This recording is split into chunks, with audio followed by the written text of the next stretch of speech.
नमस्ते दोस्तों। मेरा नाम पूजा है और आज मैं आपको अपनी जिंदगी की एक ऐसी सच्ची कहानी बताने जा रही हूँ जिसे याद करके आज भी मेरे दिल की धड़कन तेज हो जाती है।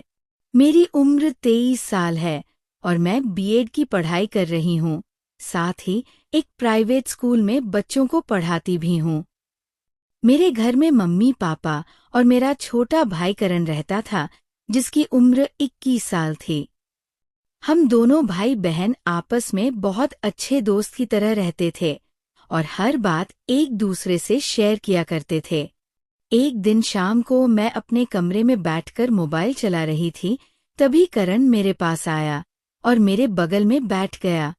हम दोनों मजाक मजाक में बातें कर रहे थे, तभी मैंने उससे पूछा कि उसकी कोई गर्लफ्रेंड है या नहीं। मेरी बात सुनकर वह मुस्कुराने लगा और बोला कि अभी तक उसे कोई ऐसी लड़की नहीं मिली जो बिल्कुल मेरी तरह हो।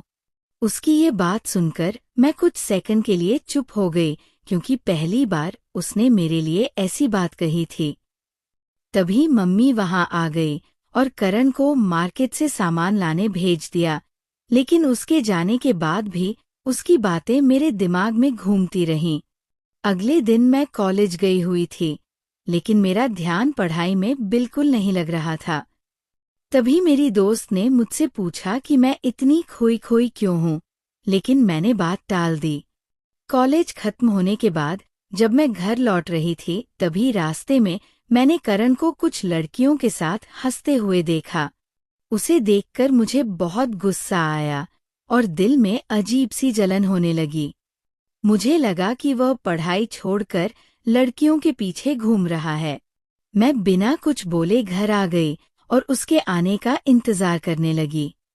रात को जब वो घर आया तो मैं सीधे उसके कमरे में गई और उससे पूछा कि वह उन लड़कियों के साथ क्यों घूमता है। करण ने गुस्से में कहा कि वे सिर्फ उसकी दोस्त हैं और उनके साथ उसे अच्छा लगता है। मैंने उसे बहुत समझाया कि वो गलत रास्ते पर जा रहा है, लेकिन वह मेरी बात सुनने को तैयार नहीं था।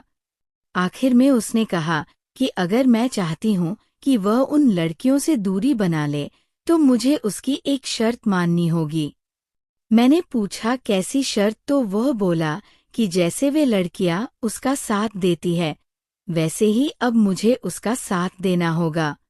उसकी बात सुनकर मेरा दिल तेजी से धड़कने लगा, क्योंकि अब मुझे समझ आ रहा था कि वह क्या कहना चाहता है। उस रात मैं अपने कमरे में बैठी बस यही सोचती रही कि आखिर मुझे क्या करना चाहिए। अगर मैं मना कर दूं तो शायद वह फिर उन लड़कियों के साथ घूमने लगेगा, और अगर मान जाऊं तो ये सब बहुत अजीब था, क्योंकि वह मेरा अपना छोटा भाई था।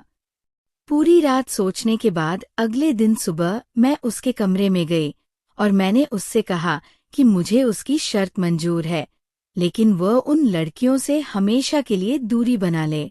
मेरी बात सुनकर वो बहुत खुश हो गया।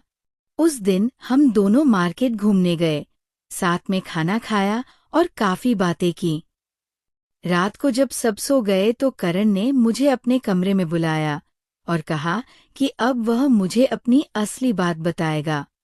मैं बहुत घबरा गई थी, क्योंकि मेरे दिमाग में ना जाने क्या क्या चल रहा था, लेकिन फिर उसने मुस्कुराकर कहा कि वो ऑनलाइन केक और चॉकलेट बेचने का छोटा बिजनेस करता है, और जिन लड़कियों को मैंने उसके साथ देखा था वे उसकी बिजनेस पार्टनर थी। उसने कहा कि अब अगर मैंने उसे उन लड़कियों से दूर रहने को कहा है तो मुझे उसके काम में मदद करनी होगी।